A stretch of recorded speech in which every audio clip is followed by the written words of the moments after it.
Hi, and welcome to part 3 in our series called Transactional Analysis. Now you'll remember in part 1 and 2 that we looked at how we are made. In the image of God, we are made 3 in 1. And those 3 voices were identified as the parent voice, the adult voice, and the child voice. In a really healthy adult, all 3 are strong and operating.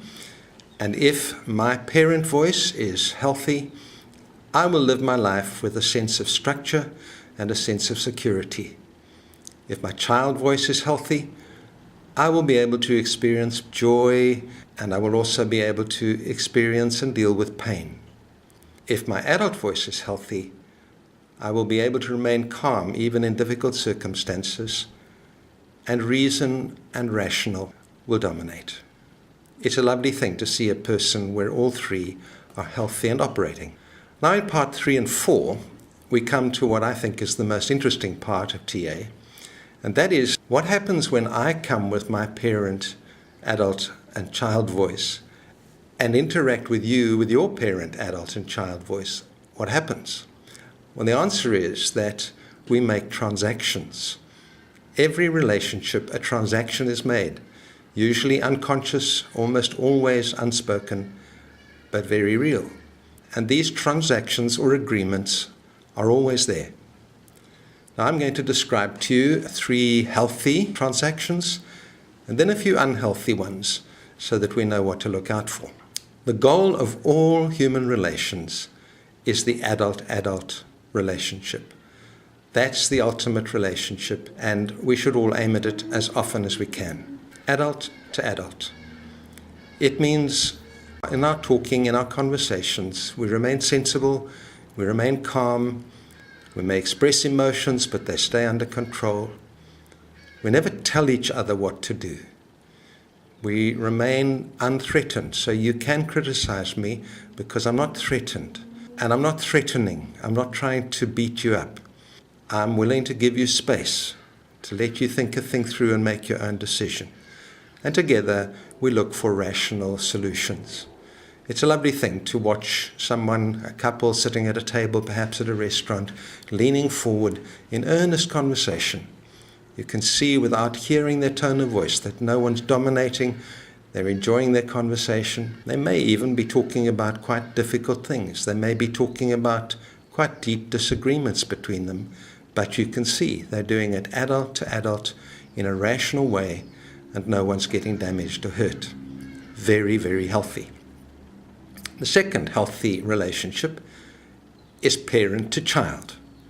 In the right context, an extremely healthy relationship. The most obvious place where it should happen is between a real parent and a real child. Certainly when that child is under 12. When my child is under 12, I should be able to say, you will go to bed, and expect him to obey. In fact, if I don't establish that before he's 12, I mustn't be surprised if there come problems later on. Between 12 and 18, I think there needs to be a sliding scale, and by 18, the goal of parenting should be adult-adult and no more telling anymore. But a very healthy thing when a good parent-child relationship exists in those first 12 years. There are times, too, when it's healthy for 2 adults to be in a parent-child relationship, always just for a short time. For example, when one of them is in pain. Perhaps one has come home from work and he's lost his job and he's feeling really rejected and worried. The other might say, look, go to bed, I'll bring you supper in bed. Just go and get some rest. That is the one parenting the other, and the other being allowed to be a child just for a while in his pain. And then the third healthy relationship, and a lovely one to look at, is child to child. 2 children playing together. There's nothing nicer than watching children playing happily together. They don't always do it, but when they do, it's so nice to watch, just for the sheer fun of it, just to see how much noise they can make. And sometimes it's all the more fun to watch them because they actually take it quite seriously. Child to child, a really healthy thing. It's also a healthy relationship when an adult comes down to a child's level. When daddy gets on the floor and plays elephant and the children are allowed to jump on top of him, they thrive on it, they love it. And it's especially nice when Daddy forgets to play that he's playing and really gets playing. It's a nice thing to watch. And there's a time when adults themselves, between themselves, should be children. All of us need to let our hair down sometimes, just to be downright silly. It's a good thing to do. It lets off steam. It's a very healthy thing. And it's appropriate for two adults to become children together when they've together experienced serious pain. For example, when a couple have lost a child, perhaps there's no pain greater than that. And it's quite appropriate for them both for a while just to be children. And people around them know it. They bring meals and look after them. And for a while, they're children. They both know that they must get through that and back to adults, but for the moment, it's perfectly healthy. And so 3 very healthy possibilities in relationships. But then we come to some that are not healthy at all. There are times when the child-child relationship is extremely unhealthy and inappropriate. It's actually inappropriate in almost all adult relationships. Let me give you a scenario, because usually in marriage fights, they are being children together. Husband is sitting on the couch, watching television, eating chips and drinking his beer. And the wife comes through from the kitchen with a load of washing in her arms. And she just loses it. And she starts to shout at him and scream at him. She says things like never and always. And then perhaps she either bursts into tears or throws washing into the air and tells him he can do his own dirty washing in future, storms out of the room and slams the door. That's good child behavior. He, for his part, perhaps just carries on sitting watching television and completely ignores her. Ignoring someone's silence is a real child reaction. Remember, silence can be violence. And there he sits with his beer and his chips watching television. Perhaps we just need to give him a dummy and a blankie and the childhood image will be complete. Now, there may be times when it's not a bad idea for her to throw the washing in the air just to fully express the frustration she's feeling. But by and large, it's an unacceptable and dangerous relationship to get into, especially on an ongoing basis. The trouble is that when I'm in the child mode, emotion takes over. That's actually the very definition of the child mode. My emotion takes over. And when that happens, I'm in danger of saying things I wish I hadn't said. I need to be very careful in the child voice of using what we call deadly weapons. Now, deadly weapons are anything you can't take back that you wish you could, particularly words like always and never, because those are generalized character words.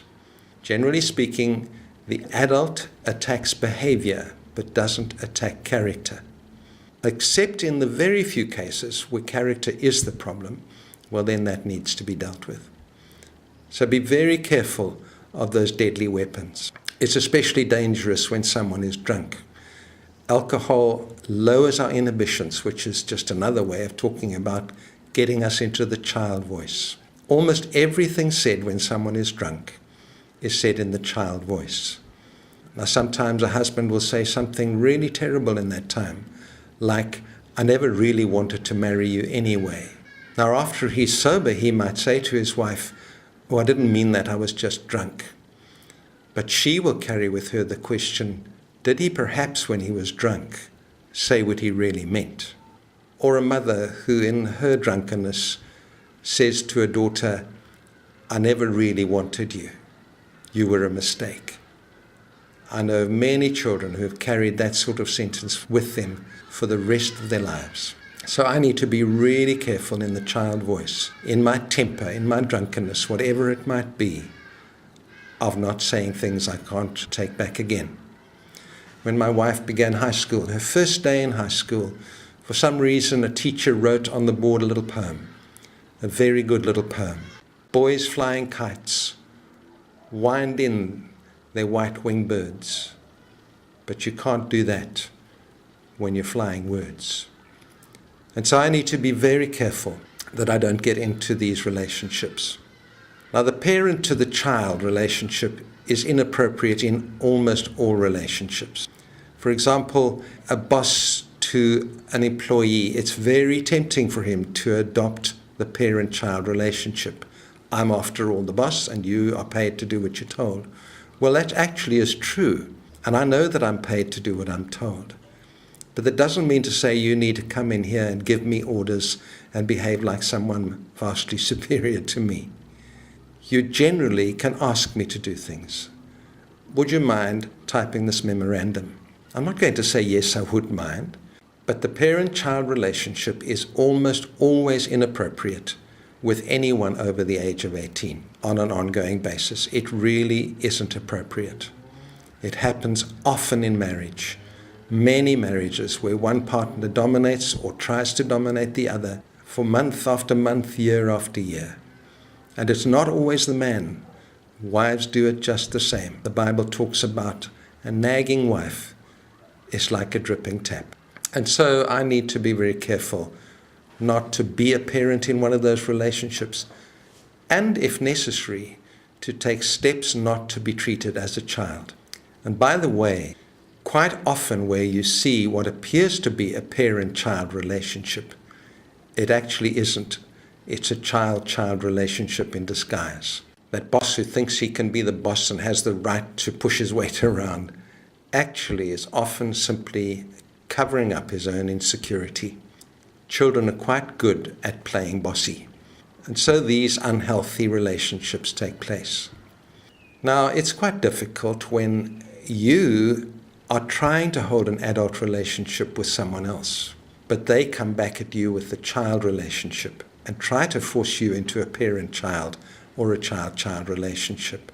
We've already seen how some people fit in the mold of being a helpful child or a hurtful child or a helpless child. And it's really difficult. You come to them with the adult voice and they just come back with, oh, I don't think I can do it. Or with some comment that hurts you for having asked them. Very tempting to slip, but just don't allow yourself to do it. Stay with the adult, even if they want to stay with the child. Well, there we have some of the healthy and the unhealthy relationships that people get into. Let me just give you a few examples of conversations between people and just for fun, see if you can identify which voices they're using. The first is the boss comes in and says to his secretary, have you been able to write that report? And she replies, yes, I'm about to email it to you. What relationship is that? Well, it's a good, healthy adult-to-adult relationship. That's the aim that we have. Try this one. Worker A says, hey, the bosses are in a meeting all afternoon. Would you like to do a bunk and go and watch a movie with me instead? And worker B says, I'd love to. I don't feel like working anymore. What should we go and see? Well, that's a child-child relationship. They're both being children and being naughty. And for one afternoon, that might be a good idea. Maybe they really are under pressure. They've done a lot of work and they need a break. And they'll come back tomorrow morning a little bit guilty, a little anxious lest they get caught out, but really get back to work. Now and again, not a bad thing. Ongoing, a real problem. Try this one. Parent comes into the room and says to the teenager, you should have your room tidy by now. The teenager responds, will you stop hassling me? I'll do everything when I'm ready. Well, that is, of course, an inappropriate parent-child relationship. By 15 or so, I don't think the parent should quite be using that kind of language. Maybe appropriate if the child were 10. Let's go back to the first one again. The boss comes in and says, have you been able to write that report yet? And the secretary answers, will you stop hassling me? I'll do it eventually. That's what we call a crossed relationship, where the one comes in trying to be adult to adult. The other one responds in the child voice. Now they're at cross purposes. And the question is, which voice will prevail? The boss might stay adult, or he might take the bait and slip down to the child voice and answer, if you don't change your attitude, I'm going to get you fired. And just like that, they've slipped into the child-child relationship. It happens so easily. So what are the solutions to these things? When you find yourself in one of these relationships that just aren't what they need to be. I'm going to give you 2 answers, although I think there are more and it's a little more complex, but here are 2 to start with. Number 1, be brutally honest with yourself about the relationships and particularly about the voices you're using in that relationship. AA, Alcoholics Anonymous, I think it's step 4 of the 12-step plan is this: make a searching and fearless moral inventory of ourselves. Very little real change takes place until I'm willing to do that. Make a searching and fearless moral inventory of ourselves. Because until I acknowledge and understand what voice I'm using, I'm not going to change it very much. And then step 2, change to the adult voice. Whatever the other person does, you change to the adult voice. It's the only way to go. Change is always brought about through the adult voice. The adult voice is a very powerful thing. I can remember numbers of women who've come to me during my ministry, very often in the child voice, because their marriage is going wrong. The husband has been possibly putting them in a parent-child voice for many years, and they've accepted it. They whine, they cry, they ask themselves how they're to blame. And now he's committed adultery. And so she comes into my office quite broken, and appropriately in a way in the child voice. I then perhaps go through with her this teaching of TA, and then start training her to speak in the adult voice. A sentence that I often encourage them to go home and use after that first session is this one. Say to your husband, I'm reviewing our relationship at the moment, and I will let you know when I've decided what to do. Now that's a great sentence, because it indicates I'm reviewing, I'm taking back control of my life and thinking about it. Note, thinking about it. And I will decide what to do. I will take responsibility. Now that's a very, very adult way of speaking, but it's got tremendous power to it. And I have seen 2 or more marriages saved simply by the wife changing to that voice. And so the call in TA is for us to grow up. Ephesians chapter 4 verse 14 says, no longer be infants tossed to and fro by every wind. That's a very good description of the child voice. We're tossed to and fro. We're very insecure. But the scripture goes on to say, in all things grow up into him who is the head, that is Christ. In part 4, we will look at things called games and scripts, and I think you'll find that interesting too.